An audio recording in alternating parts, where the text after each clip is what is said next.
بسم اللہ الرحمن الرحیم۔ السلام علیکم ناظرین، آپ اپنا پسندیدہ یوٹیوب چینل دیکھ رہے ہیں حقیقت پلس۔ OIC وزرائے خارجہ اجلاس میں فلسطینیوں پر مظالم کے خلاف قرارداد منظور۔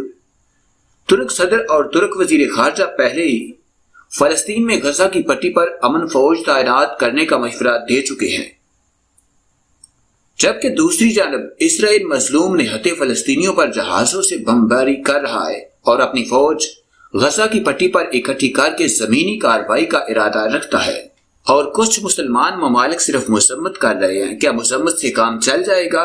آپ کمنٹ باکس میں بتائیں، کیا اب مذمت کرنی چاہیے یا عملی اقدامات اٹھانے کا وقت ہے؟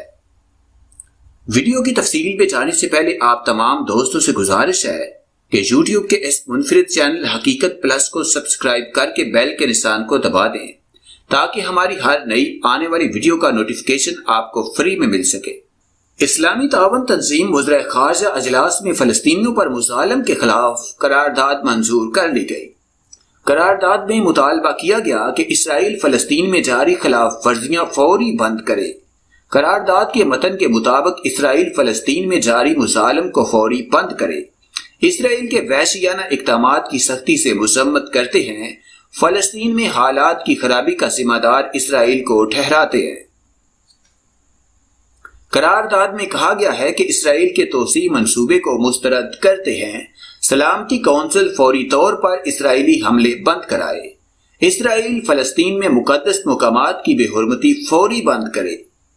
OIC کی قرارداد میں مطالبہ کیا گیا کہ عالمی برادری اپنی ذمہ داریاں پوری کرے، اسرائیل فلسطین میں حالات مزید خراب کرنے سے باز رہے۔ واضح ہے کہ اس سے قبل وزیر خارجہ شاہ محمود قریشی کا کہنا تھا کہ اسرائیل بین الاقوامی قوانین کی دھجیاں اڑا رہا ہے۔ رمضان میں نہتے فلسطینیوں پر بدترین تشدد کیا گیا، اسرائیل طاقت کے استعمال کو فوری بند کرے۔ ان کا کہنا تھا کہ اسرائیلی جارحیت ناقابل برداشت ہے، جارحیت کرنے والے اسرائیل اور مظلوم فلسطینیوں کو ایک صف میں نہ کھڑا کیا جائے۔ پاکستان ہر فورم پر مظلوم فلسطینیوں کے لیے آواز بلند کرے گا۔ شاہ محمود قریشی کا کہنا تھا کہ فلسطین میں بچوں، خواتین اور بزرگوں کو نشانہ بنایا گیا، اسرائیل کو انسانیت کے خلاف جرائم کرنے سے روکا جائے۔ واضح ہے کہ اسرائیل کی فلسطینیوں پر وحشیانہ بمباری کا سلسلہ جاری ہے، جس کے نتیجے میں شہید افراد کی تعداد 181 تک پہنچ گئی ہے۔